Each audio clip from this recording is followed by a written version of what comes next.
অনেকেই চায় যে আমার দোয়াটা কবুল হোক, সবাই চায় আমার দোয়া কবুল হোক। দোয়া কবুলের তো অনেক শর্ত আছে, তাই না?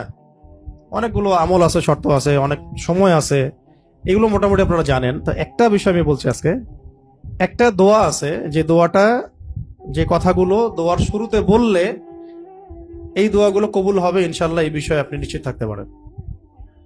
যদি আপনার রিজিক হালাল হয়, ওই শর্তগুলো যদি পূরণ হয়, রিজিক হালাল হয়, বৈধ দোয়া হয়, হ্যাঁ, হারাম কিছু চাচ্ছেন না, আপনি বৈধ বিষয় চাচ্ছেন, হালাল খেয়ে চাচ্ছেন, এই শর্তগুলো পূরণ করে দোয়া করার আগে এই কথাগুলো বললে দোয়া কবুল হবে ইনশাআল্লাহ।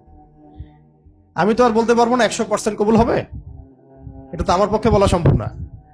কিন্তু সবচেয়ে শক্তিশালী যে ওসিলাগুলো দোয়া কবুল করানোর জন্য, সেটা এটা একটা। আমাকে যদি বলেন যে আপনার জানা মতো সবচেয়ে বেস্ট ওসিলা কোনটা দোয়া কবুল, আমি বলবো এটাই। এটার সাথে আরো একটা আছে, ওটা আরেকদিন বলবো ইনশাআল্লাহ।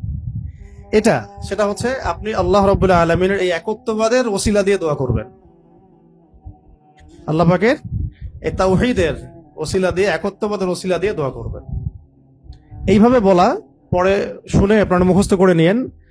দোয়া করার আগে আল্লাহ পাকের প্রশংসা করা, আলহামদুলিল্লাহটাও আল্লাহ পাকের প্রশংসা, এবং রাসূল সাল্লাল্লাহু আলাইহি ওয়াসাল্লামের প্রতি দরুদ শরীফ পড়া একবার, অন্তত একবার, চাইলে আপনি অনেক পড়তে পারেন।